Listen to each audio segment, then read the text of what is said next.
Guys, this is Dandelion Song. I wanted to show you this article, or this chapter from Pi in the English Alphabet, Volume 1 by Marty Leeds. Because this is, I've mentioned the Colel Rule a few times, and I really like this chapter where it talks about the Colel Rule, and I'll show you what I mean. Coming up one short. In the classic study of gematria, most systems allowed for a difference of 1. The Greeks, for instance, when adding together the numerical equivalent of monad, or 361, taught that the extra 1 was of no detriment and certainly not reason enough to recalculate one's math, even though a full circle is, of course, segmented into 360 degrees. This was not done because our ancestors were sloppy at math. Quite the contrary. The difference of 1 had a much more mystical meaning. Many mythologies and concepts utilize this missing or extra 1 for a very specific person. The 1 was intended to signify the person who was undergoing the symbolic, spiritual, mathematical, and geometric understanding of the specific myth or concept. As we explored earlier, in the Egyptian lore, Horus, or Whole One, was fractured and pieces of his eye were scattered across the sands of Egypt. When Thoth, patron of the arts and sciences, and where we get the word thought, went to retrieve the pieces of Ra or Horus, he came up 1 short, making 63/64.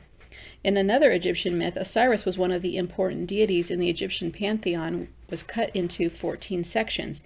When his counterpart Isis went to retrieve these pieces, she found only 13, coming up 1 piece short.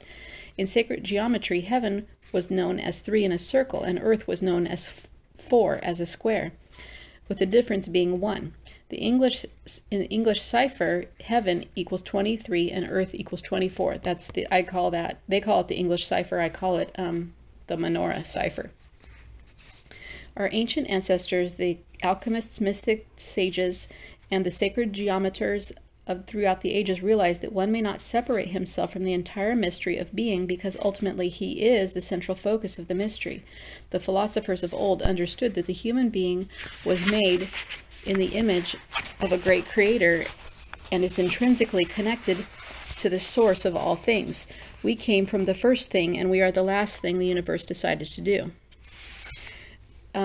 Through billions of years of evolution, through the creation out of the chaos of the prima materia, man was crafted by the work of this supreme being. The only way to make sense of the whole was to put oneself front and center to the mystery. One could not dismiss the observer observing the great mystery.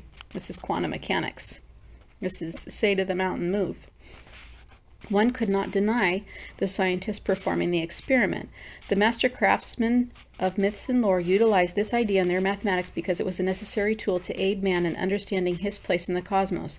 It was done to elucidate the most fundamental truth of all existence, that man's place is smack dab in the center of it all. You are, in fact, the missing or extra 1. I just love that. I'm surprised I didn't think of it myself. This is great. The sketch on the next page is the infamous archaeological, calendric, and ritualistic site of Stonehenge. These massive stones and their surrounding holes form an astronomical calendar, mapping the cycles of the stars and heavenly spheres above. Yet Stonehenge has another purpose. Notice the broken or U-shaped set of stones in the center of the Sarsen circle. So there's the U-shaped set of stones. And the altar stone is there. Okay.